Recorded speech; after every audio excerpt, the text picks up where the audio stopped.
Christian missionaries, like Jews for Jesus, claim that Jesus is the Jewish Messiah. Why has Judaism rejected this assertion for 2,000 years? The concept of the Messiah has its foundation in our Jewish Bible, the Tanaj, which clearly teaches that all of the following criteria must be fulfilled before any person can be acknowledged as the Messiah. Number one, when the Messiah is reigning as King of Israel, the Jewish people will be ingathered from their 2,000-year exile and will return to Israel, their homeland. However, Jesus never reigned as king, and the Jewish people have not yet all returned to live in their promised homeland of Israel. Number two, the Holy Temple in Jerusalem will be rebuilt. Actually, the temple was still standing in Jesus' day. It was destroyed 38 years after Jesus' crucifixion, and it has not yet been rebuilt.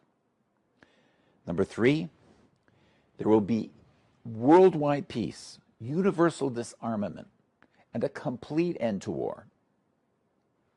Yet since the advent of Christianity, wars have increased dramatically in the world. Some of them were actually fought in the name of Jesus. Number four, the Messiah will reign as king at a time when all the Jewish people will embrace the Torah and observe God's commandments. Sadly, today all Jews are not yet following all the commandments of the Torah. Number five, the Messiah will rule at a time when all the people of the world will come to acknowledge and serve the one true God of Abraham, Isaac, and Jacob. This as well has not yet taken place, and we await its fulfillment. And number six, the Messiah must be a member of the tribe of Judah and a direct descendant of King David and King Solomon. Genealogy in the Bible is only passed down from father to son.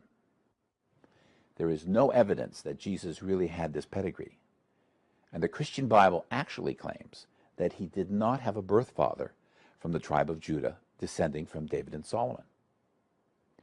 All of these criteria for the Messiah are found in numerous places in the Jewish Bible.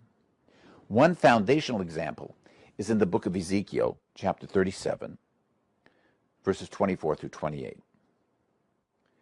And my servant David will be king over them, and they will all have one shepherd, and they will walk in my ordinances and keep my statutes and observe them, and they shall live on the land that I gave to Jacob my servant, in which your fathers have lived.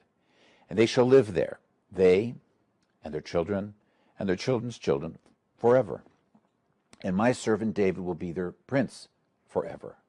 Moreover, I will make a covenant of peace with them. It will be an everlasting covenant, which I will give them. And I will multiply them, and set my sanctuary in their midst forever. And my tabernacle shall be with them, and I will be their God, and they will be my people. And the nations will know that I am the Lord who sanctifies Israel, when my sanctuary is in their midst forever. Anyone can claim to be the Messiah, or a group of people can claim that someone is the Messiah. However, if that person fails to fulfill all the criteria found in the Jewish Bible, he cannot be the Messiah. According to the Christian scriptures, Jesus seems to have understood this. As he was being crucified by the Romans, he cried out, my God, why have you forsaken me?" In order to deal with Jesus' failure to fulfill the biblical messianic prophecies, missionaries argue that he will accomplish them when he returns in the future.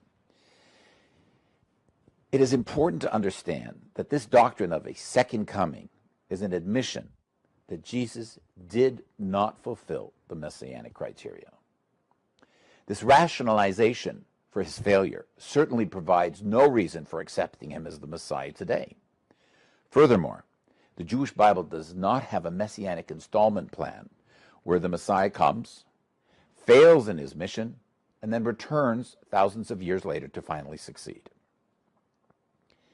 Missionaries will claim that because Jesus performed miracles, he must be the Messiah. However, we have no real evidence that Jesus actually performed any miracles.